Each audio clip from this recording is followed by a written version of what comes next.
Halo semuanya, perkenalkan saya Aurel dari D3 Perhotelan Universitas Merdeka Malang. Hari ini saya akan mempresentasikan tentang studi kasus pelayanan restoran di hotel.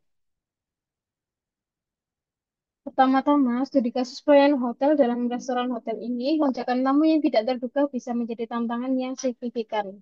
Dalam situasi seperti ini, tim restoran dihadapkan dengan tekanan untuk menjaga kualitas layanan, kecepatan layanan, dan kepuasan tamu.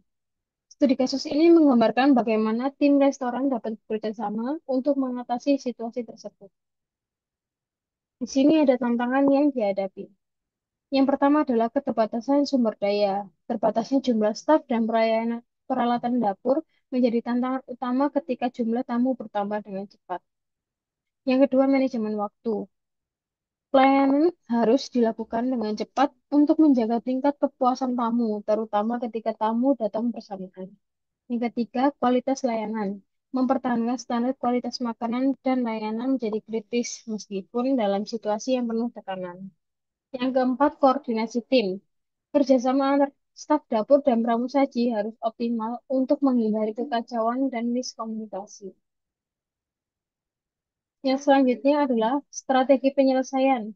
Yang pertama, komunikasi efektif, mengadakan briefing kilat dengan anggota tim untuk memperjelas situasi, rencana tindakan, dan menyelaraskan tentang peran dan tanggung jawabnya. Pembagian tugas yang fleksibel. Ketika terjadi lonjakan tamu, tugas-tugas diatur ulang sesuai dengan kebutuhan mendesak. Lalu pengaturan ulang jalur pelayanan. Memperbaiki jalur komunikasi, alur pelayanan antar dapur, dan area layanan untuk menghindari bottleneck seperti menyederhanakan pemesanan makanan dan mempercepat pengiriman makanan.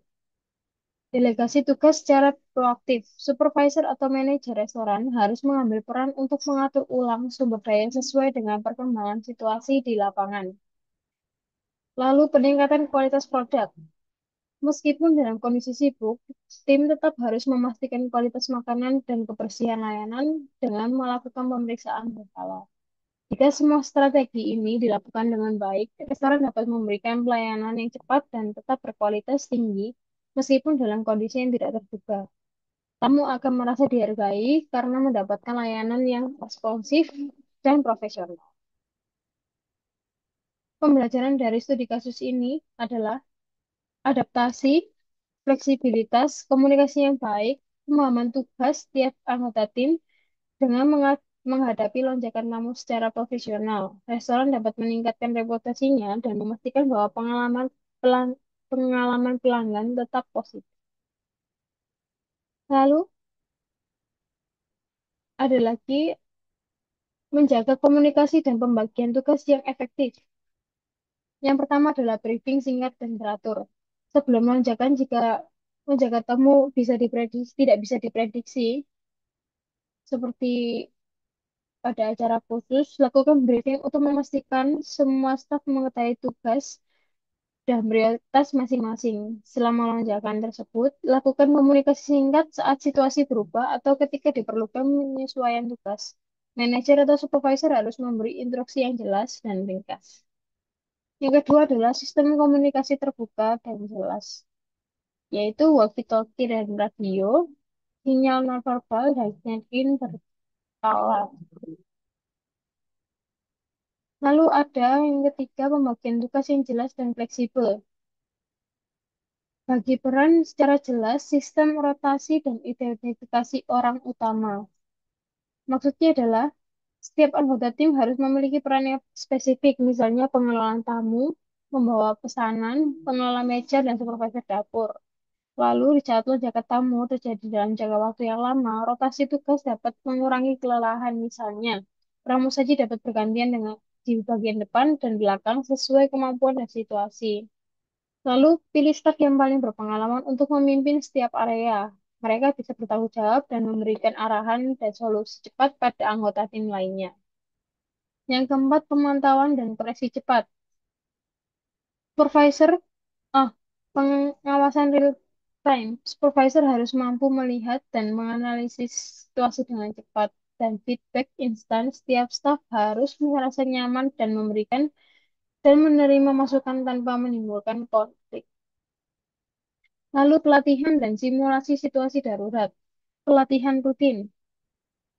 Pelatihan rutin tim yang sudah terlatih dalam menghadapi situasi dengan tekanan tinggi biasanya lebih cepat beradaptasi. Lalu pemahaman terhadap SOP. Setiap staf harus memahami prosedur operasional standar dalam menghadapi kondisi mendadak sehingga mereka tahu bagaimana mengatur alur kerja saat terjadi tekanan.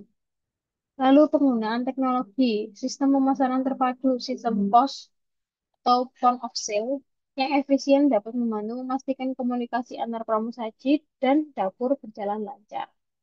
Lalu layar pengumuman. Jika kemungkinan restoran dapat menggunakan layar yang menampilkan status pemesanan, sehingga seluruh tim dapat memantau status layanan secara real time. Yang terakhir adalah membangun suasana kerja yang positif. Mendukung satu sama lain saat tekanan tinggi penting bagi setiap anggota tim untuk saling mendukung. Lalu tetap tenang. Supervisor harus memberikan teladan dengan tenang sehingga seluruh tim dapat fokus dan tidak terpengaruh oleh tekanan.